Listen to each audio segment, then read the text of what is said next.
யோவான் எழுதின சுவிசேஷம் 8ஆம் அதிகாரம் 32ஆம் வசனம். யோவான் 8ஆம் அதிகாரம் 32ஆம் வசனம். சத்தியத்தையும் அறிவீர்கள், சத்தியம் உங்களை விடுதலையாக்கும் என்றார். கண்களை மூடுவோம், ஜெபிப்போம். சர்வ வல்லமையுள்ள எங்கள் தேவனாகிய நல்ல கர்த்தாவே, வாசித்த வசனத்துக்காக நன்றி. இதில் அடங்கியிருக்கிற மறைப்பொருளுக்காய் ஸ்தோத்திரம். இந்த வருடத்தின் முதல் உயிர்த்தெழுதலின் நாளிலே உம்முடைய சத்தத்தை ஜனம் கவனித்து கேட்டு உம்முடைய சத்தியத்துக்கு கீழ்ப்பட கிருபை தாரும். இயேசுவின் நாமத்தில் ஜெபிக்கிறோம் எங்கள் நல்ல பிதாவே, ஆமென். அல்லேலூயா. சந்தோஷத்தோடு அல்லேலூயா. சிரிச்ச முகத்தோடு அல்லேலூயா. கரங்களை தட்டி அல்லேலூயா. விடுதலை என்ற தலைப்பில் இன்னைக்கு கர்த்தர் வார்த்தையை கேட்க போறீங்க. என்னது? விடுதலை. இந்தியா ஒரு பெரிய விடுதலையற்ற நிலையிலே நம்ம நாடு இருந்தது. இந்த நாட்டின் விடுதலைக்காக நம்முடைய தேசத்தை சார்ந்தவர்கள் அநேகர் மரித்திருக்கிறார்கள், அநேகர் போராடி இருக்கிறார்கள். ஆனால் அந்த போராட்டத்தில் நாம் அடிமையாயிருந்தவர்கள் 1947ஆம் ஆண்டு ஆகஸ்ட் 15வது நாள் பிரிட்டிஷ்காரங்க கையிலிருந்து நம்ம நாடு சுதந்திரம் பெற்றது. ஆமென் சொல்லுங்க. இது ஒரு நாட்டின் சுதந்திரம். நீங்களும் நானும் ரட்சிக்கப்படாததற்கு முன்பதாக ஒருவனுடைய கையில் சிக்குண்டு நாம் அடிமையாயிருந்தோம். நம்முடைய அடிமைத்தன வீட்டிலிருந்து தேவனாகிய கிறிஸ்து என்னும் இரட்சகர் நம்மை ரட்சித்து நமக்கு விடுதலை தந்திருக்கிறார். கரங்களை தட்டி கர்த்தருக்கு ஸ்தோத்திரம். அப்படி இன்றைக்கு விடுதலை என்ற தலைப்பிலே தேவ சத்தத்தை இந்த நல்ல நாளிலே நாம் கேட்க போகிறோம். ஜெபத்தோடு இந்த வார்த்தைகளை கவனியுங்கள். 4 சுவிசேஷத்தில் கடைசி சுவிசேஷமாகும் இந்த யோவானுக்கு எழுதின சுவிசேஷம். இந்த சுவிசேஷத்தில் 8ஆம் அதிகாரத்தின் 32ஆம் வசனத்தில் தேவனாகிய கர்த்தர் நம்மை பார்த்து சொல்லுகிறார், சத்தியத்தையும் அறிவீர்கள், சத்தியம் உங்களை விடுதலையாக்கும். இந்த அருமையான நல்ல நாளிலே சத்தியம் என்றால் என்ன என்று நாம் பரிசுத்த வேதாகமத்தை உன்னிப்பாக கற்றுக்கொண்டு தியானிக்கும் பொழுது ஒரு உண்மையான சம்பவம் என்னை மிகவும் கவர்ந்தது. அந்த சத்தியம் என்ன என்பது புரிய வைத்தது. அந்த சத்தியம்தான் இந்த பரிசுத்த வேதாகமம். அல்லேலூயா. இன்றைக்கு தேவனாகிய கர்த்தர் 66 புத்தகங்கள் அடங்கின 1189 அதிகாரங்களை கொண்ட இந்த சத்தியத்தை நீங்கள் அறிவீர்கள், அறிந்திருக்கிறீர்கள். அந்த சத்தியம் உங்களை விடுதலையாக்கும். 2024ஆம் என்ற ஆண்டிலே தேவன் உங்களையும் என்னையும் வாக்குத்தத்தத்தை கொடுத்து இந்த வருடத்தில் ஒவ்வொரு உயிர்த்தெழுதலின் கால வேளையிலே கர்த்தரோடு ஐக்கியப்பட வேண்டும் என்று நீங்கள் பொருத்தனை பண்ணி தேவ சமூகத்திலே வந்திருக்கிறீர்கள். ஆனால் உங்களை இந்த ஆண்டு தேவனாகிய கர்த்தர் ஒரு விடுதலையின் ஆண்டாக, ஒரு பராக்கிரமசாலியாக கர்த்தர் கண்டு நீங்கள் சத்தியத்தை அறிய வேண்டும் என்று ஆண்டவர் விரும்புகிறார். சத்தியத்தை அறிய வேண்டும் என்றால் 1 வாசிக்க வேண்டும், 2 தியானிக்க வேண்டும், 3 நீங்கள் சத்தியத்தை கேட்க வேண்டும். ஆதலால் இந்த நல்ல நாளிலே இந்த சத்தத்தை கவனிக்கிற தேவ ஜனமே, நீங்கள் இந்த புதிய ஆண்டில் ஒரு விடுதலைக்காக, ஒரு டெலிவரன்ஸுக்காக நீங்கள் எதிர்பார்த்திருக்கிறீர்கள். நிச்சயம் உங்களுக்கு எங்க நீங்கள் அடிமையாயிருக்கிறீர்களோ அந்த அடிமையிலிருந்து உங்களை விடுவிக்க பரிசுத்த தேவனாகிய கர்த்தர் தருகிற ஒரு பெரிய வார்த்தையாகும். நீங்கள் சத்தியத்தையும் அறிவீர்கள், சத்தியம் உங்களை விடுதலையாக்கும். இன்னைக்கு இதுவரை வேதத்தை தியானிக்காத, இதுவரை வேதத்தை வாசிக்காத, இதுவரை சத்தியத்தை கேட்காதவர்களாக, கேட்டும் இந்த காதில் கேட்டு இந்த காதில் விடுகிறவர்களாக இருப்பீர்கள் என்றால், இன்னைக்கு சத்தியம் நீங்கள் அறிய வேண்டும். அறிந்தவனுக்கு உங்களுக்கு விடுதலை கத்து தருவார். அடுத்து ஒரு வசனத்தை கூட வாசிக்க கேட்போமே. அதே யோவான் எழுதின சுவிசேஷம் 8ஆம் அதிகாரம் 36ஆம் வசனம். ஆகையால் குமாரன் உங்களை விடுதலை ஆக்கினால் மெய்யாகவே விடுதலை ஆவீர்கள். கரங்களை தட்டி ஸ்தோத்திரம். நெல்சன் மண்டேலா என்ற ஒரு மனுஷன் இந்த பூமியிலே வாழ்ந்திருந்தார். அவர் அவரை சார்ந்த ஜனங்களுடைய அடிமைத்தனத்திற்காக போராடி சிறை சென்று ஆண்டுகள் கழிந்து சிறையிலிருந்து அவர் விடுதலையாக்கப்பட்டார். ஆனால் அவருடைய இலக்கை அவர் கண்டு லட்சியத்தை அடைந்தார் என்று சரித்திரம் நம்மை படிப்பிக்கிறது. ஆனால் இன்றைக்கு தேவனாகிய கர்த்தர் விடுதலை என்ற தலைப்பில் உங்களோடு பேசுகிற ஒரு வார்த்தை என்னவென்றால், ஆகையால் குமாரன் உங்களை விடுதலையாக்கினால். இயேசு கிறிஸ்து என்னும் மேசியா, இயேசு கிறிஸ்து என்னும் இரட்சகர், இயேசு கிறிஸ்து என்னும் நம்முடைய தேவனாகிய கிறிஸ்து நம்மை விடுதலையாக்க வேண்டும். இயேசு ஒருவனுடைய வாழ்க்கையில விடுதலையாக்கினால் அவனை நிச்சயமாகவே அவன் விடுதலையாவான் என்று பரிசுத்த வேதாகமம் நமக்கு கற்றுக் கொடுக்கிற ஒரு பெரிய பாடம். இன்றைக்கு இந்த சத்தத்தை கவனிக்கிற தேவ ஜனமே, விசுவாச குடும்பமே, இன்றைக்கு கர்த்தர் கேட்கிறார், நீங்கள் குமாரனாகிய கிறிஸ்துவுக்குள் நீங்கள் விடுதலையாக்கப்பட்டிருக்கிறீர்களா? மெய்யா ஆகையால் குமாரன் உங்களை விடுதலையாக்கி இருக்கிறாரா? உங்கள் பாவத்திலிருந்து விடுதலை பெற்றிருக்கிறீர்களா? உங்கள் ரட்சிப்புக்கு நீங்கள் உடன் பங்காளியாயிருக்கிறீர்களா? நீங்கள் ரட்சிக்கப்பட்டது உண்மையா? அவராலே நீங்கள் அவருடைய இரத்தத்தினால் கழுகப்பட்டது உண்மையா? அவர் நம்முடைய பாவங்களை மன்னித்தது உண்மையா என்று இன்றைக்கு நம்மை சோதித்தறிய வேண்டும். ஒரு புதிய ஆண்டை நீங்கள் தொடங்க இருக்கிறீர்கள். ஒரு புதிய ஆண்டுக்குள் நீங்கள் பிரவேசித்திருக்கிறீர்கள். இந்த புதிய ஆண்டில் தேவன் நம்மில் விரும்புகிறது, குமாரன் உங்களை விடுதலை ஆக்கினால் நீங்கள் இந்த ஆண்டு மெய்யாகவே விடுதலை ஆவீர்கள். பொய் சொல்ல தேவன் ஒரு பொய் உரைக்கிறவர் அல்ல. மனமாற அவர் ஒரு மனுபுத்திரன் அல்ல. அவர் சொல்லியும் செய்யாமல் இருக்கிற தேவன் அல்ல. ஆதலால் உங்களை அவர் விடுதலையாக்கி இருக்கிறார் என்று எத்தனை பேருக்கு உறுதியான நம்பிக்கை இருக்கிறது? உங்கள் வாயின் வார்த்தையிலே கர்த்தர் உங்களை விடுதலையாக்கி இருக்கிறாரா? உங்களை பரிசுத்தத்திலே விடுதலையாக்கி இருக்கிறாரா? நீங்கள் சொன்ன வார்த்தைகளை தட்டாமல் இருக்கிறீர்களா? அதில் நீங்கள் விடுதலையாக்கப்பட்டிருக்கிறீர்களா என்று இந்த புதிய 2024ஆம் ஆண்டை தொடங்கி இருக்கிற உங்களை பார்த்து, என்னை பார்த்து கேட்கிறார். ஆகையால் குமாரன் உங்களை விடுதலையாக்கினால் நீங்கள் மெய்யாகவே என்ன செய்வீங்க? விடுதலையாவீங்க. நாம் எங்கெல்லாம் விடுதலையாக்கப்பட வேண்டும்? எப்படிப்பட்ட விடுதலையை பரிசுத்த தேவன் எதிர்பார்க்கிறார், குமாரனாகிய கிறிஸ்து எப்படி எதிர்பார்க்கிறார் என்று நாம் இந்த நல்ல நாளிலே இந்த வார்த்தையை தியானிக்க போகிறோம். அதற்கு ஆதாரமாக தெரிந்து கொண்ட வேத பகுதி ரோமருக்கு எழுதின நிருபம் 6ஆம் அதிகாரம் 22, 23 ஆகிய வசனங்களை ஒருவருக்கு நிறுத்தி வாசிக்கலாமே. ரோமர் 6ஆம் அதிகாரம் 22, 23.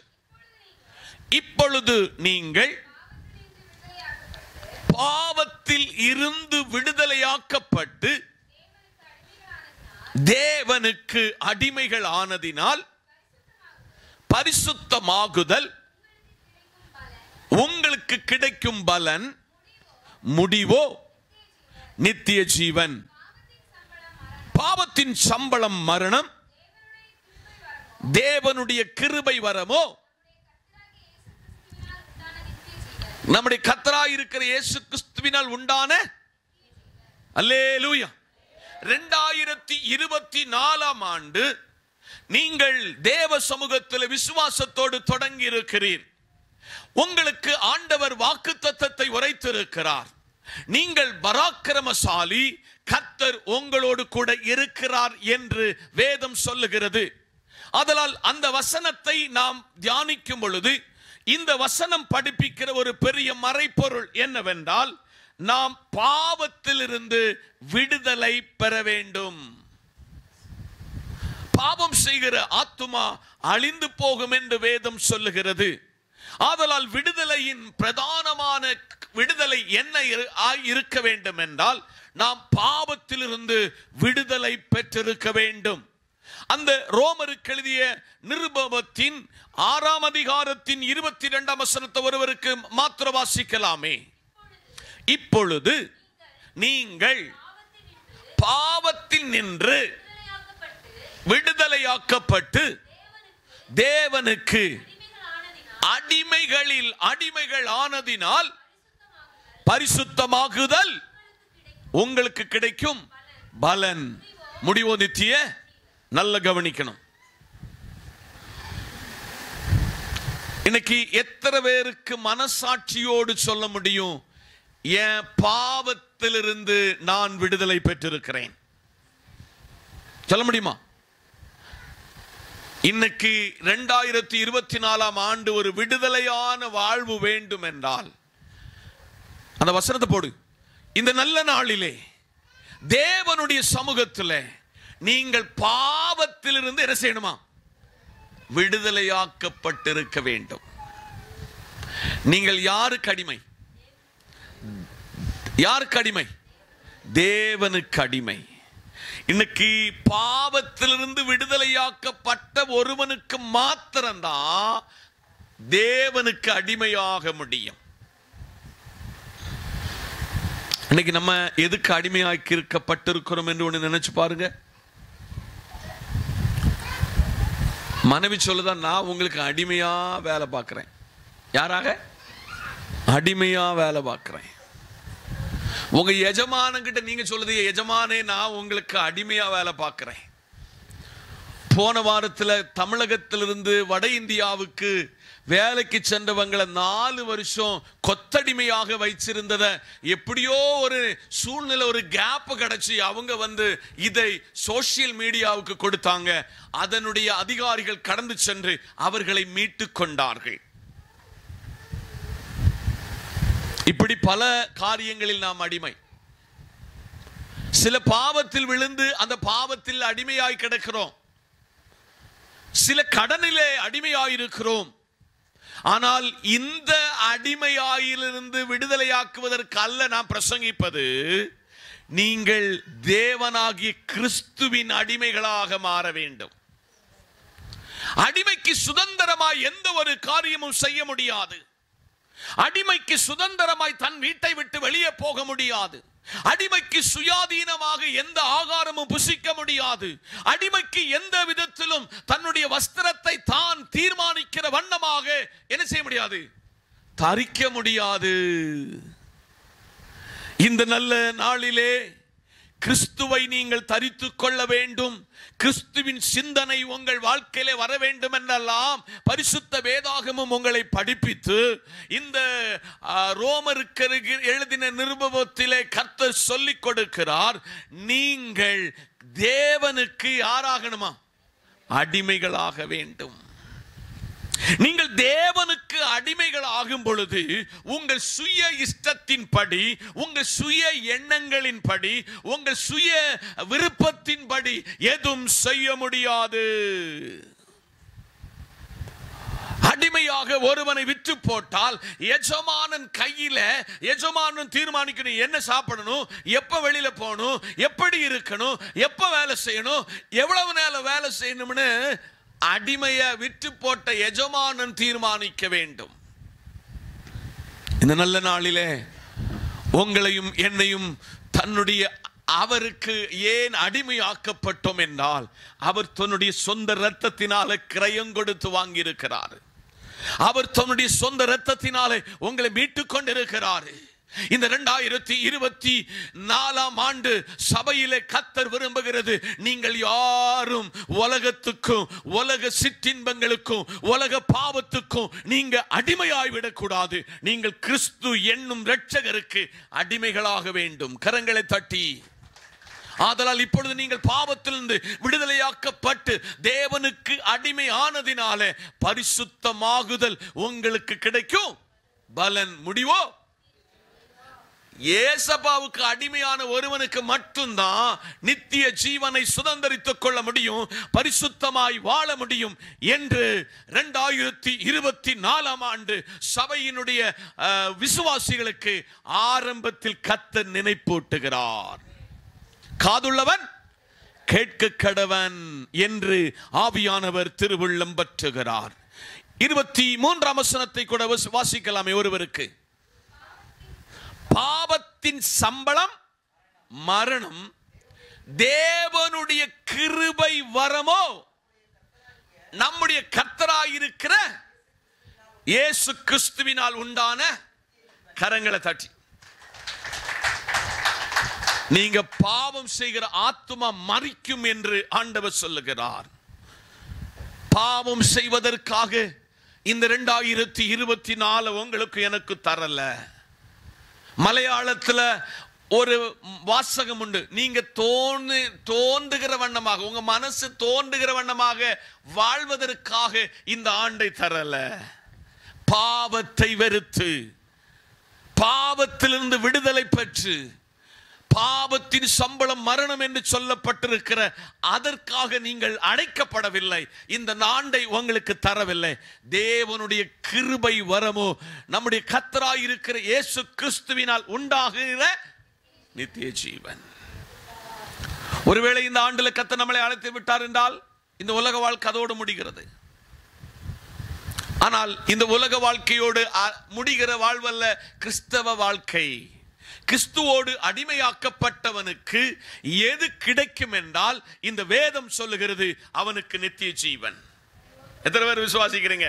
எனக்கு ஒரு நித்திய ஜீவன் உண்டு, எனக்கு ஒரு இட்டர்னல் லைஃப் என்கிற வாழ்க்கையை ஆண்டவர் தந்திருக்கிறார்.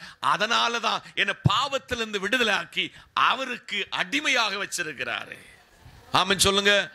நீங்க பல நேரத்தில் நினைச்சோண்டு செங்கோட்டையில் இருக்கிற சில சினிமா தியேட்டர்ல போய் ஒன்னு சினிமா பார்த்தல என்ன தப்பு, பொட்டு வச்சதில் என்ன தப்பு? நித்திய ஜீவனை சுதந்தரிக்க வேண்டும் என்றால் கர்த்தர் உரைக்கிறார், நீ கிறிஸ்து என்கிற தேவனுக்கு யாராகணும்? அடிமையாக வேண்டும். ஆமென் சொல்லுங்க. பவுல் சொல்லுகிறான், இனி வாழ்வது நான் அல்ல, இனி வாழ்வது நான் அல்ல, என்னுள் ஏற்றுக்கொண்ட, எனக்குள் தரித்து கொண்ட, எனக்குள் என்ன இயக்குகிற ஒரு தேவனாகிய கிறிஸ்துவுக்கு நான் அடிமை. ஆமென் சொல்லுங்க. இந்த நல்ல நாளில் வந்த உங்களை ஆண்டவர் கனம் பண்ணுவார். இந்த வார்த்தையினால உங்களை சீர்படுத்துவார், உங்களை மேன்மைப்படுத்துவார், உங்களை அழகு பார்ப்பார். ஆமென் சொல்லுங்க. இன்னும் ஒரு காரியத்தை சொல்லி ஒரு பெரிய மறைப்பொருளை ஆண்டவர் சமூகத்தில் வெளிப்படுத்த போகிறேன். ஜெபத்தோடு ஆண்டவர் பாதத்தில் காத்திருந்து இதை வாங்கி வந்திருக்கிறேன். 2 கொரிந்தியர் புத்தகம் 3ஆம் அதிகாரம் அதனுடைய 17ஆம் வசனம். கர்த்தரே ஆவியானவர், கர்த்தருடைய ஆவி எங்கேயோ அங்கே. கரங்களை தட்டி உற்சாகத்தோட கரங்களை தட்டி ஹல்லேலூயா நல்லா பிடிச்சு வாங்கிக்காங்க. 2024 ஆண்டுல சபையை பார்த்து, விசுவாச குடும்பங்களை பார்த்து கர்த்தர் சொல்லுகிறார், கர்த்தரே ஆவியானவர், கர்த்தரே ஆவியானவர், கர்த்தரே பரிசுத்த ஆவியானவர். கர்த்தருடைய ஆவியானவர், பரிசுத்த ஆவியானவர் எங்கு இருக்கிறாரோ அங்க விடுதலை உண்டு.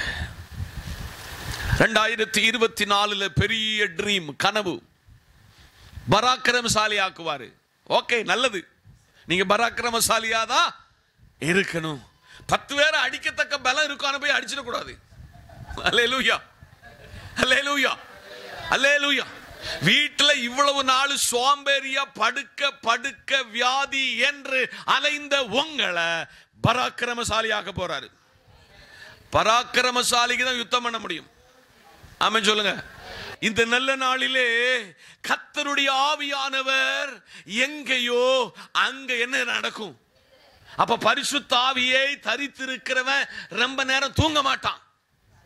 பரிசுத்த ஆவியை உடையவன் எப்பொழுதும் சுறுசுறுப்பா இருப்பான். எப்பொழுதும் ஆண்டவர் சமூகத்தில் ஏதாவது செய்ய வேண்டும், ஏதாவது ஒரு புதிய காரியங்களை செய்ய வேண்டும், ஒரு புதிய திட்டம் வகுக்க வேண்டும், ஒரு புதிய புதிய புதிய இலக்கை நோக்கி ஓடிக்கொண்டிருப்பான். 50 பேர் டியூஷனுக்கு வந்தா அடுத்த இலக்கு என்கிறது 100 தாண்டியாச்சுன்னா அடுத்து உங்களுக்கு ஒரு பிரைமரி ஸ்கூல். அல்லேலூயா சொல்ல மாட்டீங்களே. அடுத்து சோத்திரம், அடுத்து ஒரு ஹையர் செகண்டரி ஸ்கூல இப்ப நீங்க கனவு பார்க்கணும். ஆமென். அப்போ அதுக்கு இந்த பைபிள் சொல்லுது, கர்த்தரே ஆவியானவர். யாரு? கர்த்தரே ஆவியானவர். கர்த்தருடைய ஆவி எங்கேயோ அங்க உங்க கடத்திலிருந்து விடுதலை, உங்க சரீர பலவீனத்திலிருந்து விடுதலை, உங்களுக்கு இதுவரை ஒரு நிரந்தர வேலை கிடைக்கல அதுக்கு ஒரு விடுதலை, உங்க பொருளாதாரத்தினுடைய ப்ராஸ்பரிட்டியில ஒரு விடுதலைய இந்த 2024ஆம் ஆண்டு தர விரும்புகிறார். விசுவாசிக்கிறவனுக்கு கூடும். ஆமென் சொல்லுங்க. அதை அப்படியே உள்வாங்குங்க. நான் சொன்ன வசனத்தில் அப்படியே அண்டர்லைன் பண்ணி எழுதுங்க. முடிந்தால் ஒரு ரெட் இங்க வச்சால அண்டர்லைன் பண்ணுங்க. இந்த வசனத்தின் படி குமாரன் உங்களை விடுதலை ஆக்கினால் நீங்கள் மெய்யாகவே என்ன செய்வீங்க? விடுதலை ஆவீங்க. ஆமென். அப்படி விடுதலை ஆக்கப்பட்ட 2 பேரை இன்னைக்கு நான் உங்களுக்கு பரிச்சயப்படுத்த போகிறேன். ஆமென் சொல்லுங்க. வாசிக்கலாம். தானியேலின் புத்தகம் 3ஆம் அதிகாரம் 26 ஒரு சில வசனங்களை வாசிக்க கேட்போமே. அப்பொழுது நேபுகாத்நேச்சார் எரிகிற அக்கினி சுவலையின் வாசல் அண்டைக்கு வந்து உன்னதமான தேவனுடைய தாசராகிய சத்ராக், மேஷக், ஆபேத்நேகோ என்பவர்களே நீங்கள் வெளியே வாருங்கள் என்றான். அப்பொழுது சாத்ராக், மேஷக், ஆபேத்நேகோ என்பவர்கள் அக்கினி நடுவிலிருந்து கரங்களை தட்டி உற்சாகத்தோட அல்லேலூயா, குமாரன் உங்களை விடுதலையாக்கினால் ஆமென் சொல்லுங்க. நேபுகாத்நேச்சார் என்கிற அந்த ராஜ்யத்தை ஆளுகை செய்கிறவரை அவர் டைரக்டா வந்து இந்த அக்கினி ஜுவாலையை உருவாக்கல, அவருக்கு பின்னால மூட்டி விட்டவங்க. யாரு? யாரு? கோல் சொன்னவங்க, செய்தியை பரப்புனவங்க எல்லாரும் நீர் சொன்ன அந்த விக்கிரகத்தை நமஸ்கரித்தார்கள். Shadrach, Meshach, Abednego. அவங்களுக்கு ஒரு மாற்று பெயர் ஒன்று உண்டு. அனனியா, அசரியா, மிசபேல். இவர்களை எப்படியாவது அக்கினி ஜுவாலைக்குள்ள எடுத்து எரிய வேண்டும். அதனுடைய அவங்க எரிகிற கரிக்கட்டை ஆக பார்ப்பதற்கு ஒரு கூட்டம் ஜனம் இருந்தது. ராஜா ஒரு பொற்சிலையை உருவாக்கி அதை நமஸ்கரிக்க வேண்டும் என்று சொன்ன பொழுது எல்லாரும் நமஸ்கரித்தார்கள். ஆனா இந்த 3 பேர் என்ன செய்யல? நமஸ்கரிக்கல. பைபிள் சொல்லு, எல்லாவற்றையும் எனக்கு அனுபவிப்பதற்கு அதிகாரம் உண்டு, ஆனால் எல்லாம் எனக்கு தகுதியாயிராது. சாத்ராக், மேஷக், ஆபேத்நேகோ ஒரு வார்த்தை இவ்வண்ணமாய் சொன்னார்கள். நீங்க அப்படி ஒன்று அறிக்கை செய்து விசுவாசித்து பாருங்கள். எங்கள் தேவன் எங்களை விடுவித்தாலும் எங்களை விடுவிக்காவிட்டாலும் ராஜா உருவாக்கப்பட்ட பொற்சிலையை நமஸ்கரிக்க மாட்டோம், பணிந்து கொள்ள மாட்டோம் என்ற பொருத்தன. கடைசியில் ரிசல்ட் என்ன தெரியுமா? 7 மடங்கு அக்கினி ஜுவாலை எரிப்பூட்டப்பட்டது. ராஜா ஒரு பெரிய உயர இடத்துல இருக்கிறார். ராஜாவுக்கிட்ட எல்லா ஸ்டேட்மெண்ட்டும் கரெக்டா போச்சு. 3 பேருடைய பெயர், அவங்களுடைய குடும்ப பின்னணி, அவங்க ஏன் இதை மறுத்தாங்க என்கிற சம்பவம் அவ்வளவும் ராஜாவுடைய ஸ்டேட்மெண்ட் பை ஸ்டேட்மெண்டா போனது.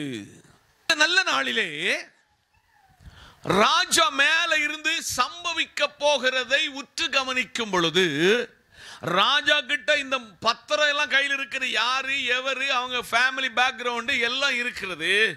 ராஜா கண்ணுல கண்ட ஒரு சம்பவம் என்ன தெரியுமா? குமாரன் உங்களை விடுதலையாக்கினால் நீங்கள் மெய்யாகவே விடுதலை ஆவீர்கள். 3 பேரை தான் போட்டான். 4வது ஒரு அதுக்குள்ள உலாவி வருகிறதை ராஜா கண்டார். 2024ஆம் ஆண்டு உங்களை இல்லாமல் ஆக்க வேண்டும் என்று யாரெல்லாம் உங்க தொழிலை, உங்க குடும்பத்தை, உங்க பிள்ளைகளை, உங்களுடைய ஆவிக்குரிய நிலைகளை உடைத்தறிய வேண்டும் என்று யாரெல்லாம் நினைக்கிறாங்களோ, நீங்க சரியா இருந்துட்டீங்கன்னா, நீங்க இந்த சாத்ராக்க போல, மெசேக்க போல, அபேத்நேகோ போல சரியாயிட்டீங்கன்னா உங்க கூட அவர் உலா வந்து கொண்டே இருப்பார்.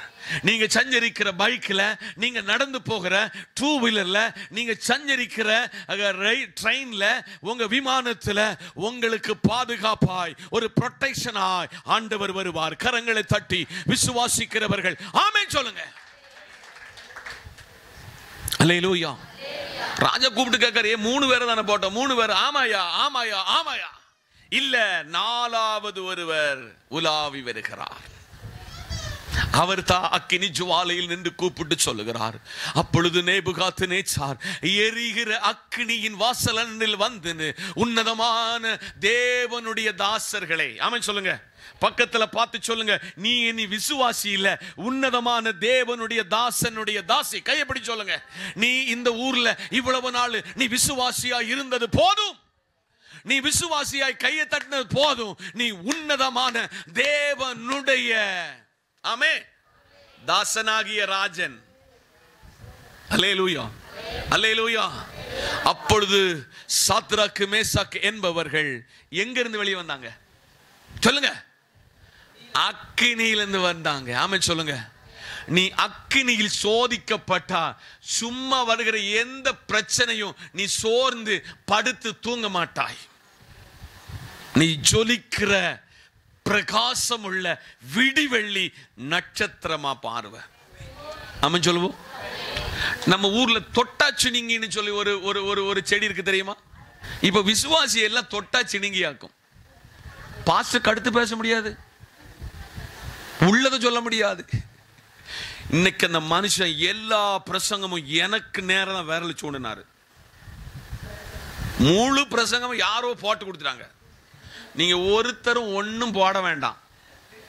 நீ போன்ல இருந்து யாராருக்கு எங்கெங்க போன் கூப்பிட்டு சொல்லுதோ அந்த செய்தி கரெக்டா இந்த வீட்டுக்கு வந்துடும்.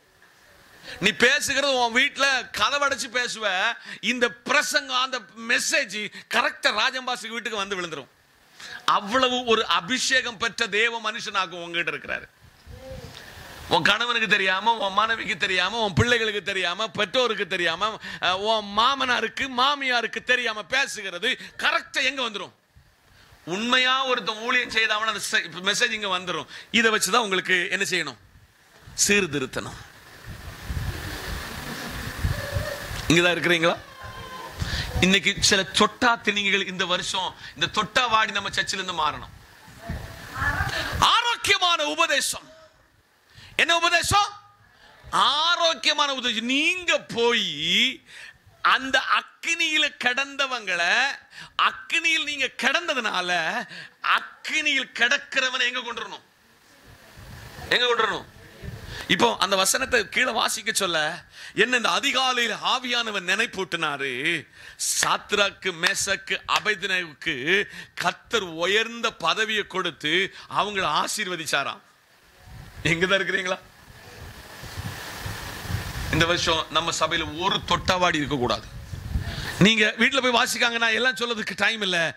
அந்த 30 வசனம் வரை வாசிக்க சொல்ல ஒன்னு ராஜா சொல்லுதாரு, நீங்க ஆராதிக்கிற தெய்வம், சொல்லுங்க, நீங்க ஆராதிக்கிற தெய்வம் உங்களை அக்கினி ஜுவாலையில் இருந்து விடுவிக்கிற தெய்வம் என்று நான் அறிந்து கொண்டேன். அவங்களுக்கு ஆண்டவர் என்ன கொடுத்தாராம்? இல்ல, ராஜா என்ன கொடுத்தாராம்? உயர்வை கட்டளையிட்டார். உங்களுக்கு 2024 ஆண்டு உயர்வை தருகிற ஆண்டு. ஆமா சொல்லுங்க. ஒரு விடுதலையான ஆண்டு. இந்த ஆண்டுல உங்களுக்கு சொல்லுதாரு ஆண்டவரு, நீ எந்த அக்கினியில் எடுத்து போட்டாலும் நீ கருக மாட்ட, நீ சோம்பேறிய இருக்க மாட்ட. இந்த வாரத்துல உன்னை சீர் செய்கிற ஒரு பிரசங்கம்னா அடுத்த வாரம் நீ தான் வந்து இந்த இடத்துல முழங்கால் போடணும். உனக்கு நேராக இந்த ஒரு செய்தி வந்ததுன்னா, உனக்குள்ள பாவத்தை உணர்த்தப்பட்ட தேவ வார்த்தைனா எல்லாரை விட நீ முன்ன வந்தனா உன்னை ஹீரோவாக்குவாரு. ஆமே, இது நான் கண்ட ஒரு பெரிய உண்மை. இனி ஒரு பிராமிஸ் உங்களுக்கு சொல்லி நான் உங்ககிட்ட இருந்து இன்னைக்கு இந்த தேவ வார்த்தையிலிருந்து விடைபெற போகிறேன். யோபுவின் புத்தகம் 5ஆம் அதிகாரம் 19ஆம் வசனத்தை வாசிக்க பார்ப்போம்.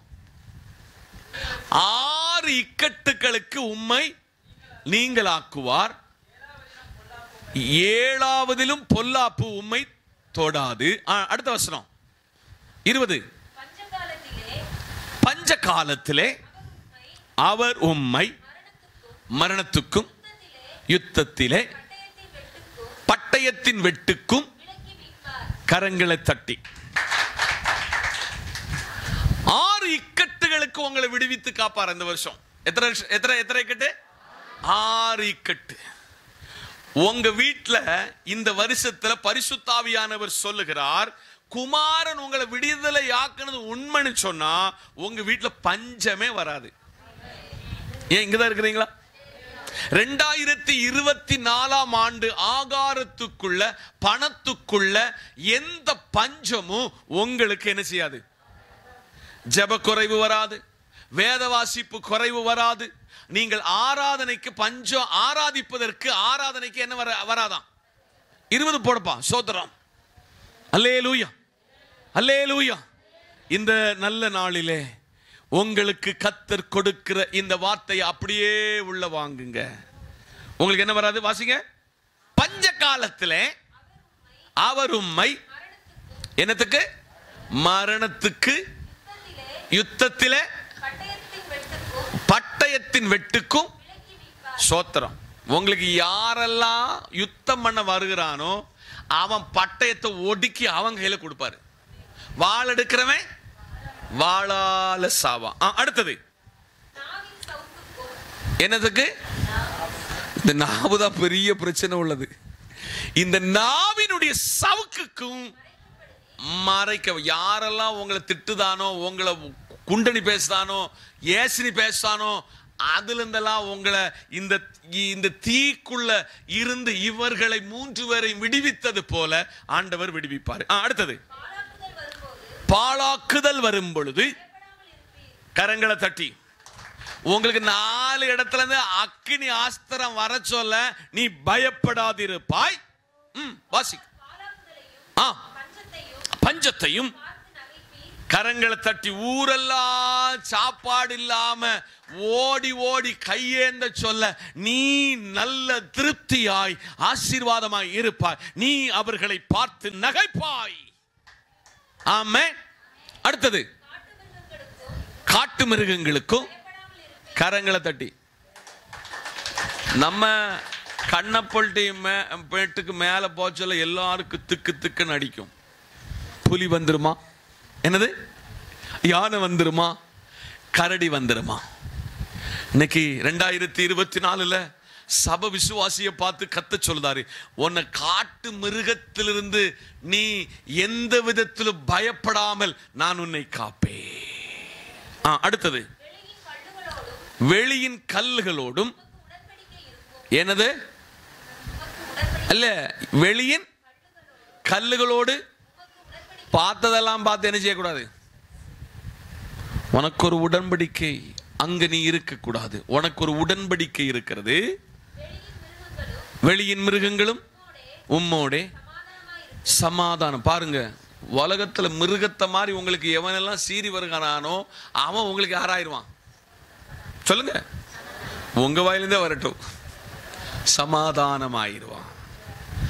இன்னைக்கு வர நீங்க எல்லாம் ஜெபம் பண்ணது, சத்துரு இல்லாமல் போகட்டும் ஆண்டவரே, அவன் அட்டாக்கில் மரித்து போகட்டும் ஆண்டவரே, காலையில் எந்திரிக்க கூடாது ஆண்டவரே, அவன் எப்பொழுது என்னை தூற்றிக்கிட்டே இருக்க ஆண்டவரே, அவனை இன்னைக்கு இயேசுவின் நாமத்தால் வியாதியை கொடுத்து இல்லாமல் ஆக்கும் ஆண்டவரே.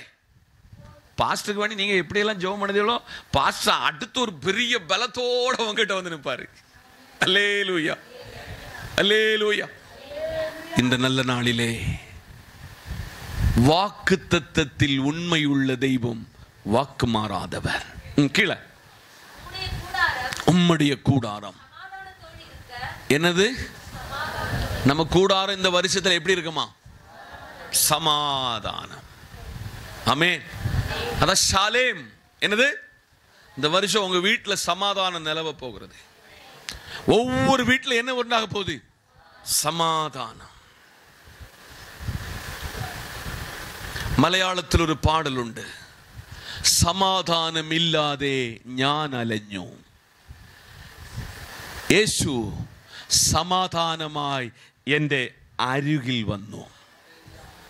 சமாதானமில்லாமல் அலைந்து திரிந்தேன், இயேசு சமாதான கர்த்தராக என் அருகாமையில் வந்தார்.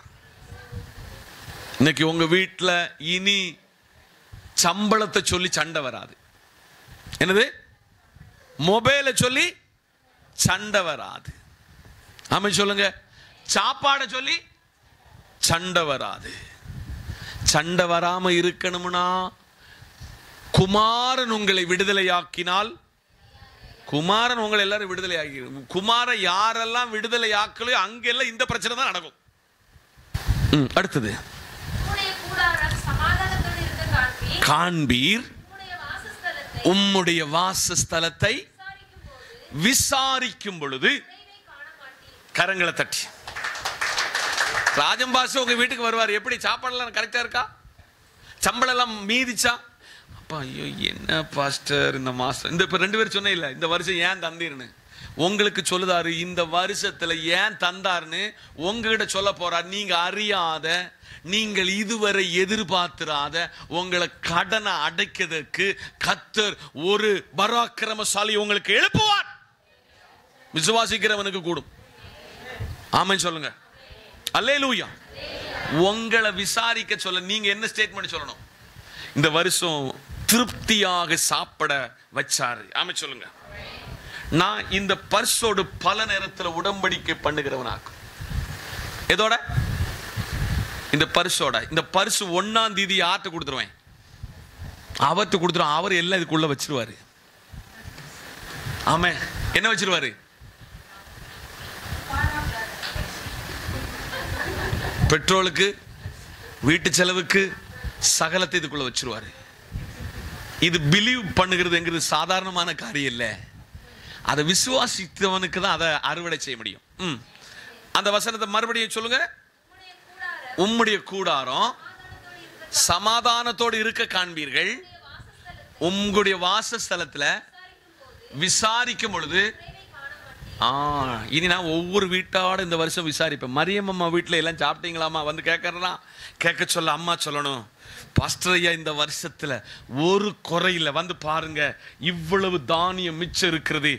ஏங்குள்ள மணிப்பரிசுல நீங்க ஒண்ணு உண்மையெல்லாம் சொல்லி பாருங்களா, ஆண்டவர் உங்களை ஆசீர்வாதம். ஐயா இவ்வளவு ரூபா பேங்க்ல கிடக்குயா, நான் அதையும் கேட்கல மாட்டேன். உங்க பணம் யாருக்கும் எனக்கு வேண்டவே வேண்டாம். ஆமென் சொல்லுங்க. உண்மை சொல்லி பாருங்க, அது ஆசீர்வாதம். இந்த வருஷம் நான் வர சொல்ல, உங்க வீட்டுக்கு விசிட்டிங் வர சொல்ல, நான் கேட்க போகிற காரியம், இந்த மாசத்துல எவ்வளவு மீதி எடுத்தீங்க? நல்லா சாப்பிட்டீங்களா? சாப்பிடாம சம்பாதிக்காதுங்க, நாளை பின்ன ஆஸ்பத்திரியில் கொண்டு கொடுக்க வேண்டி வரும். அடுத்தது, உம்முடைய சந்தானம் பெருகி உம்முடைய சந்ததியார் பூமியில் பூண்டுகளை போல. சோத்திரம். எல்லாரும் கவனிங்க. யாரெல்லாம் பேர பிள்ளை எடுக்கலையோ இந்த வருஷத்துல கத்த சொல்லுதாரு, உங்களுக்கு பேரனையும் தருவாரு. நீங்க பூட்டிய நீங்க பாப்பீங்க. அடுத்து கீழே வருது, அதுக்குள்ள டெபினிஷன் சொல்லி உங்களுக்கு சொல்ல, உங்க சந்தானம் பெருகும். ஒரு பிள்ளை வச்சிருக்கிறவனுக்கு கர்த்தர் ஒரு பிள்ளை கூட எக்ஸ்ட்ரா கொடுக்க போறாரு. ஆமென் சொல்லுங்க. சந்தானம் பெருகும். நான் சொல்லல, the word of God. அடுத்தது, உம்முடைய சந்ததியார் அறிந்து கொள்ளுவீர். அடுத்த வசனம் முக்கியமான வசனம். தானியம் பஞ்ச காலத்திலே ஏற்ற காலத்திலே சேர்கிறது போல முதிர் வயதிலே. நம்ம அடிக்கடி காய்ச்சல் வந்தாலே செத்து போயிருவேன். என்ன வந்தா? காய்ச்சல் வந்தா, மண்டையடி வந்தா, அவ்வளவுதான், பெட்டி ரெடி ஆயிட்டு. இல்லே பிள்ளைகிட்ட செல்ல சொல்ல, மக்களை இந்த இடத்துல இவ்வளவு ரூபா வச்சிருக்கிறேன், இந்த ஆளுக்கு இவ்வளவு கடன் கொடுக்கணும், எப்பா எப்படியாவது அதை கொடுத்து முடிச்சிரு, அம்மா செத்து போயிருவேன், அப்பா செத்து போயிருவேன். இந்த வருஷத்துல உங்களை பார்த்து சொல்ல, நீ அந்த வார்த்தை என்ன செய்யக்கூடாது. அறுவடைக்கு எப்போ நம்ம வயலுக்கு மிஷினை கூப்பிடுவோம் சொல்லுங்க? நல்ல மேனி ஆகி விளைச்சல நம்ம கையில் அப்படி என்ன செய்வோம், அப்படி கசக்கி திருவி, ரெடி ரெடி ரெடி. இத போல உங்கள் எல்லாரையும் முதிர் வயதுல, பாஸ்டர் சுந்தரராஜ் அடுத்து கொண்டாட போடுகிற பர்த்டே 98வது பிறந்த நாள். ஆமென் சொல்லுங்க. அடுத்து 98 தானியம் விளைச்சல் வந்து கழிஞ்சுதான் எங்க வரும்? அம்பாரத்தில் வரும். இன்னைக்கு கத்து சொல்லுதார், 2024ஆம் ஆண்டு நீ சரீரத்தில் வருகிற வியாதியை குறித்து செத்து போவோம்னு நினைச்சா ஆண்டவர் சொல்ல, நான் உன்னை சாகடிக்க விட மாட்டேன். உன்னை தானியம் அதனுடைய விளைச்சலை கண்டு அது அம்பாரத்தில் சேர்க்கப்படுகிறது போல உன்னை முதிர் வயதில் தான் உன் மரணத்தை நான் காண்பேன் என்று ஆவியானவர் சொல்லுகிறார். அடுத்த வசனம். இதோ நாங்கள் ஆராய்ந்து அறிந்தது இதுதான், காரியம் இப்படி இருக்கிறது. இதை நீர் கேட்டு உமக்கு நன்மையுண்டாக கரங்களை தட்டி. ஆவியானவர் சொல்லுகிறார், குமாரன் உங்களை விடுதலையாக்கினால் மெய்யாகவே விடுதலையாவே. எத்தனை பேருக்கு இந்த விடுதலை எதிர்பார்க்கிறீங்க? இந்த வருஷத்துல இந்த விடுதலை உங்க வாழ்க்கைக்கு நடக்க போகிறது. ஆனா நீங்க விடுதலை ஆக்கணும்னா என்ன செய்யணும்? சத்தியத்தையும் அறிவீர்கள், சத்தியம் உங்களை. இப்படி ஒன்று டெஸ்ட் பண்ணி சோதித்து பாருங்கள். இந்த ஆண்டுக்கு நிறைவுக்குள் வரும் பொழுது நீங்க ஒரு பெரிய ஹார்வெஸ்டை நீங்க நடத்துவீங்க.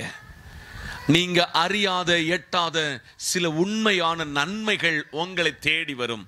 இந்த வார்த்தையினால் பரிசுத்தாவியானவர் உங்களை ஆட்டி தேற்றி கனப்படுத்துவார் என்று மனமாற வாழ்த்துகிறேன்.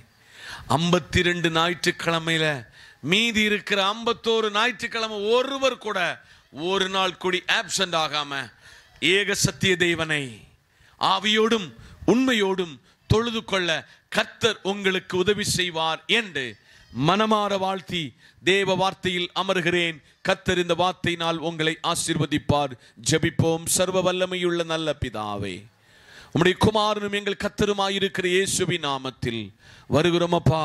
வார்த்தையை அனுப்பினீர், வார்த்தையை எங்களை கேட்க வைத்தீர், வார்த்தையின்படி வாழ கிருபை தாரும். இயேசுவின் நாமத்தில் பிதாவே, ஆமென். நம்முடைய கர்த்தரும் இரட்சகரும் மீட்பருமாயிருக்கிற இயேசு கிறிஸ்துவின் கிருபை, பிதாவின் அன்பு, பரிசுத்தாவியின் ஐக்கியமும் நாம் அனைவரோடும் கேட்ட தேவ வார்த்தையோடும் சகல பரிசுத்தவான்களோடும் தேவ கிருபை என்றும் நிறைத்திருப்பதாக. ஆமென். சேர்ந்து சொல்லுங்க. என் ஆத்துமாவே கர்த்தரை ஸ்தோத்திரி, என் முழுமே பரிசுத்த நாமத்தை ஸ்தோத்திரி. என் ஆத்துமாவே கர்த்தரை ஸ்தோத்திரி, கர்த்தர் செய்த சகல உபகாரங்களை மறவாதே. ஆமென்.